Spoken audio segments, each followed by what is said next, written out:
She had sworn never to let a man close again, until one stormy night, a single dad didn't ask for anything, he just held her hand. Before we begin, if this story touches your heart, please like this video and subscribe to our channel Kindness Stories for more inspiring tales that restore your faith in love, healing, and humanity.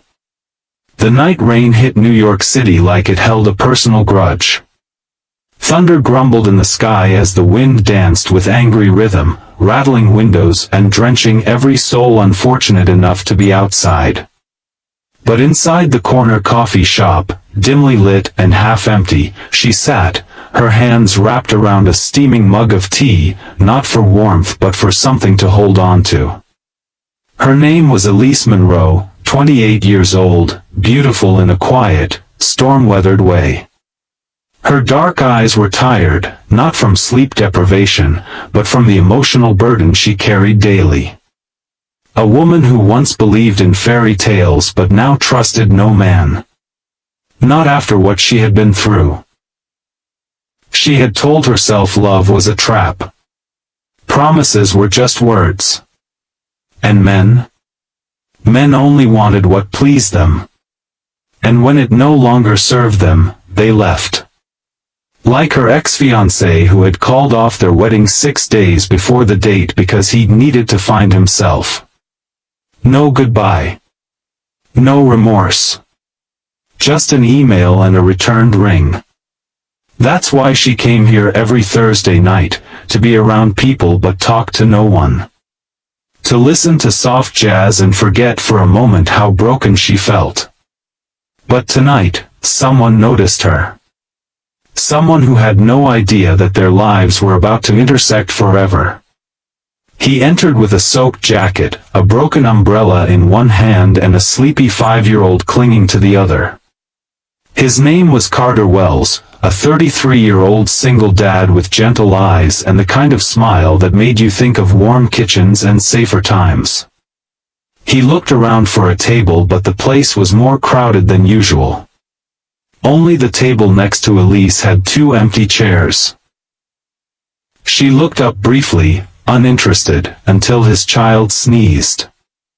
Without thinking, Elise pushed the chair out with her foot and looked away again. "Thank you," Carter said softly, his voice calm and kind. He settled his daughter, Lila, beside him and ordered her a warm cocoa. Elise tried to ignore them, but she couldn't. Lila reminded her of her little sister who had passed away when she was a teenager.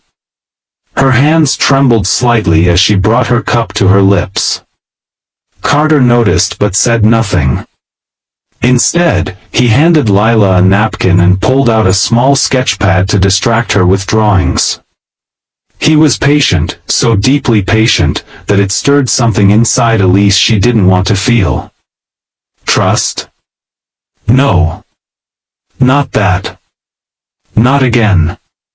Lila eventually fell asleep in his lap, her small head against his chest. Carter gently placed her jacket over her, then reached for his coffee. That's when their eyes met, Elise and Carter. No words were spoken. Just an exchange. A question in her gaze. A reassurance in his. And then she spoke. "You're a good dad," she said quietly, not looking at him again. "I try," he replied. "Some days feel harder than others." She smiled bitterly. "I don't trust men anymore." He didn't ask why. He didn't try to change her mind. He just nodded like he understood. Because he did. "I get it," he whispered. "Not everyone gets to see love done right." She stared at him longer than she should have. "And you? Do you believe in it?" He glanced at his daughter. "I believe in what I give her. One day, if I do it right, maybe she'll believe in it too." It wasn't flirting. It wasn't a come on. It was truth. And it disarmed her more than any compliment ever had. Lightning cracked outside, followed by another heavy burst of rain. Elise flinched. She hated storms. They made her feel like a child again, small, scared, waiting for something to shatter. Carter noticed. And for the first time in a long time, Elise allowed herself to accept kindness. "Would you mind staying until the storm slows down?" she asked awkwardly. "I'm not going anywhere," he answered without hesitation. And he didn't. For the next hour, they talked. Not deeply. Just enough. Childhood stories. Music they liked. Why she always drank tea. Why he couldn't sing lullabies without crying. And when the lights flickered and thunder grew louder, Elise curled her hands into fists under the table. He didn't ask. He didn't speak. He simply placed his hand over hers. Gently. Respectfully. Without trying to hold it. She didn't pull away. She let him. Because for the first time in a long time, the warmth of a man's touch didn't feel like a trap. It felt safe. That night, the storm didn't stop. The electricity went out across a few blocks. The cafe manager apologized, handed out candles, and offered blankets to customers willing to stay until the streets were safe again. Carter gently laid Lila across 2 chairs and tucked her in with the blanket. Elise stood nearby, uncertain. She had no umbrella, no car, and no one to call. Her small apartment was 15 blocks away, and walking in that weather wasn't an option. "You can take the blanket," Carter offered. "We'll be fine." "I can't let you freeze," Elise said. He smiled. "We'll both share." And they did. 2 strangers, a wounded woman and a quiet father, sat together in candlelight, warmth and exhaustion settling over them like a soft fog. The coffee shop felt suspended in time. Outside, the world was chaos. Inside, peace. At some point, Elise leaned her head back and whispered, "I don't know why I'm telling you this, but I haven't let a man touch my hand in over 3 years. Not even by accident." Carter didn't react. Just listened. "But you didn't try to take anything. You just held it. Like it meant something." He turned to her. "It does mean something." Tears filled her eyes. "I think I forgot what that felt like." They didn't kiss. They didn't cross lines.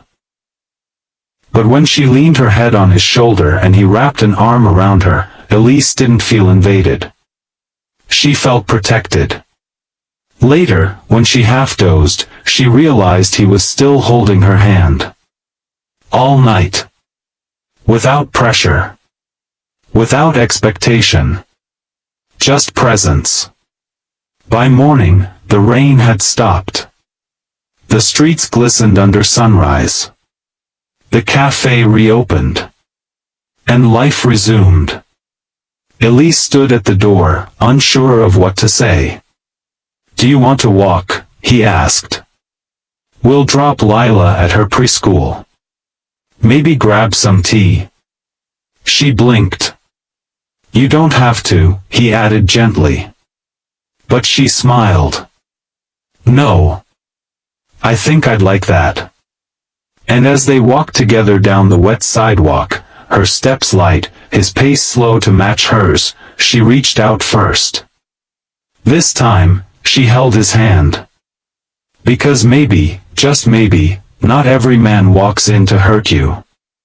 Some just stay, to hold your hand. If this story moved you or reminded you that kindness can heal even the most broken hearts, please like this video and subscribe to Kindness Stories.